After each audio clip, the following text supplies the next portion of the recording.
Same house. For $50,000, same list price, same street, same week. Two buyers, similar income, similar credit, walked into the same closing table days apart.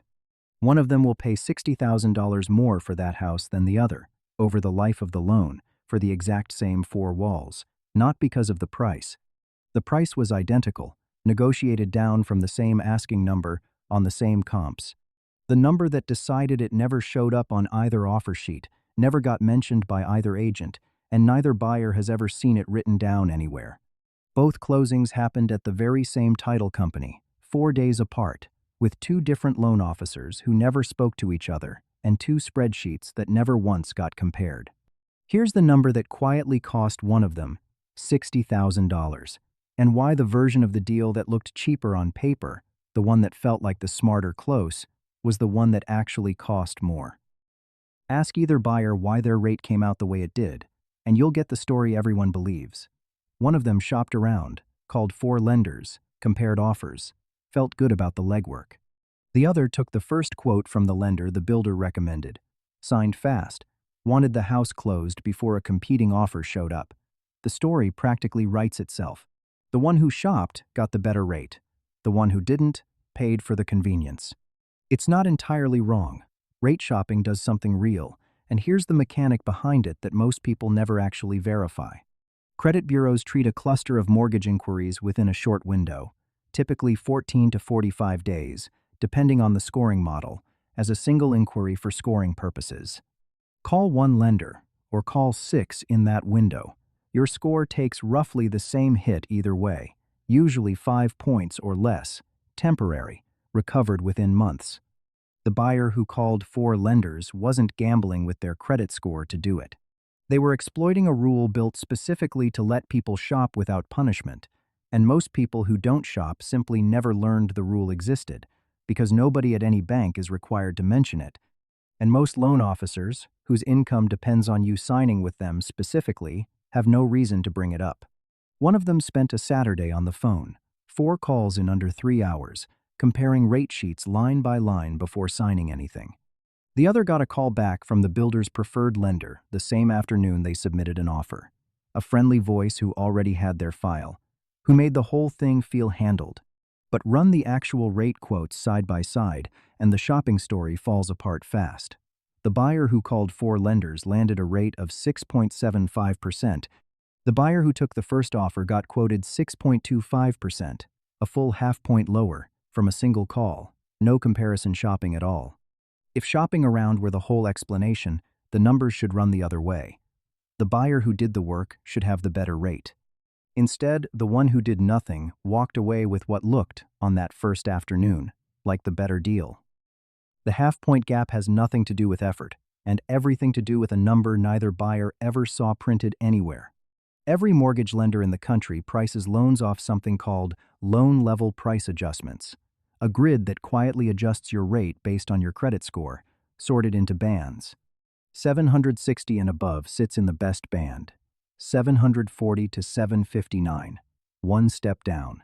720 to 739, another step. The bands keep falling from there, and crossing from one band into the one below it doesn't cost you a little. It costs you a real, specific fee built into the rate you're quoted before you ever say a word to a loan officer. The buyer who shopped around scored 761, comfortably inside the top band, best pricing available, on every single one of the 4 calls they made. The buyer who didn't shop scored 719, 1 point below the 720 line, dropped into a worse pricing band entirely on the only call they made. That 1 point, 719 instead of 720, is worth close to a full percentage point in loan-level price adjustments on a loan this size.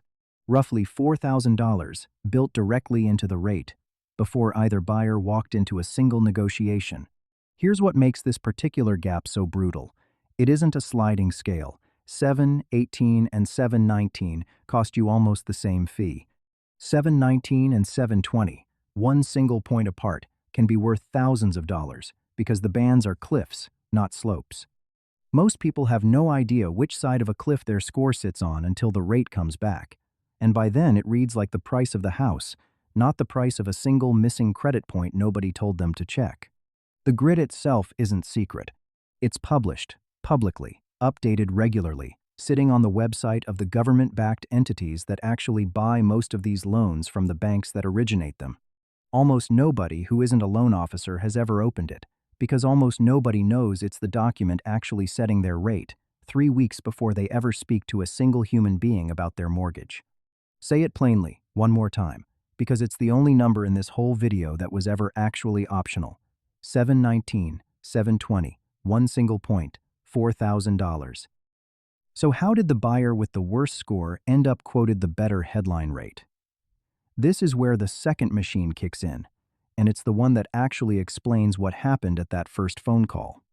The lender who quoted 6.25% to the buyer in the worst pricing band didn't discover a loophole. They offered that buyer an adjustable rate loan, fixed for the first 5 years, then resetting to whatever the market rate happens to be at that point, and they used points, paid up front, to buy that first 5-year rate down even further, to make the initial number as attractive as possible on the call. A 5-1 arm means exactly what it sounds like. 5 years fixed, then adjusts once a year after that, capped, usually, but the cap still allows a real jump on the very first adjustment. The lender also charged 2 points, $8,000, paid at closing, specifically to buy that introductory rate down further than the arm's own starting number would otherwise have been. The points weren't erasing anything permanent. They were renting 5 years of a lower number, and the rent came due, on schedule, the day the fixed period ended. The 6.25% rate was never a permanent number. It was a 5-year rate, and the lender was happy to offer an aggressive one, because the loan almost never stays on their own books long enough for the reset to become their problem. Most mortgages get sold off to investors within months of closing. The institution that quoted the friendly rate on the phone will not be the one collecting the higher payment 5 years later and has very little reason to walk a nervous, excited buyer through what happens after they're gone from the picture. The buyer who shopped got a 30-year fixed rate at 6.75%. Same number, every single month, for the next 3 decades. The buyer who didn't shop got a rate that was lower for exactly 60 months, and then stopped being anyone's promise. Nobody ever explained the difference between those two kinds of 6% on the phone. One was a rate, the other was a preview. The buyer who took the faster, friendlier quote heard a lower number and signed that same day, without ever once asking what happens in year 6, because year 6 felt impossibly far away next to the excitement of finally owning the house. Here's what nobody explained to either buyer at the closing table, and it inverts everything the story looked like on day 1. The buyer who shopped around, called 4 lenders, and ended up with the higher advertised rate, actually bought the cheaper house. The buyer who took the fast, easy quote with the lower headline number bought the more expensive one, and the trap didn't spring on day 1. It sprang 5 years later, on a date that was written into the loan documents from the very beginning, in a paragraph nobody read out loud. For the first 5 years, the numbers actually looked like a win. Buyer A pays $2,594 a month, fixed, the whole time. Buyer B pays $2,463, a real $131 less, every single month, adding up to just under $8,000 saved by the end of year 5. Buyer B feels genuinely smart. Buyer B was right, for exactly 60 months. Then the arm resets. The remaining balance on Buyer B's loan, still around $373,000, gets recalculated at whatever the going rate is when the 5 years runs out. In this case, 8.25%, a realistic reset given where rates had drifted.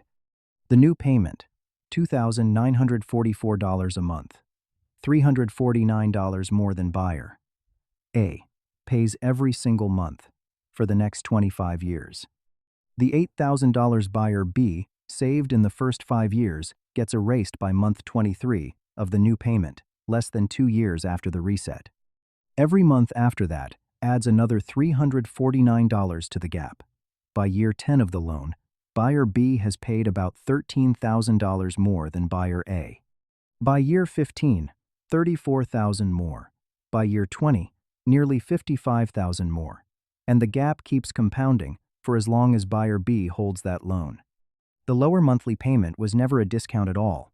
It was a 5-year loan wearing a 30-year loan's clothing, and the only thing that made it look identical to buyer A's loan was that nobody ever asked how long the resemblance was built to last. Both of them signed on the same street, in the same week, for the same house, and only one of them ever finds out which deal they actually bought. 3 things before you're the one on that call. Check your credit score, the real one your lender will pull, at least a week before you apply, not the free app version, which often runs on a different model entirely. If you're anywhere within 10 or 15 points of a round number, 700, 720, 740, 760, pay down whatever's fastest to push you over that specific line before you let anyone run your credit for a mortgage.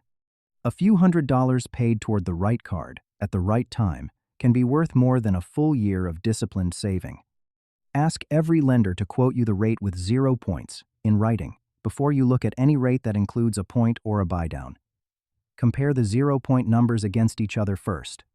Only then decide whether paying for points on the best of those quotes actually makes sense for how long you plan to stay. And before you sign anything, ask one direct question and get the answer in writing. Is this rate fixed for the life of the loan or fixed for a period that ends?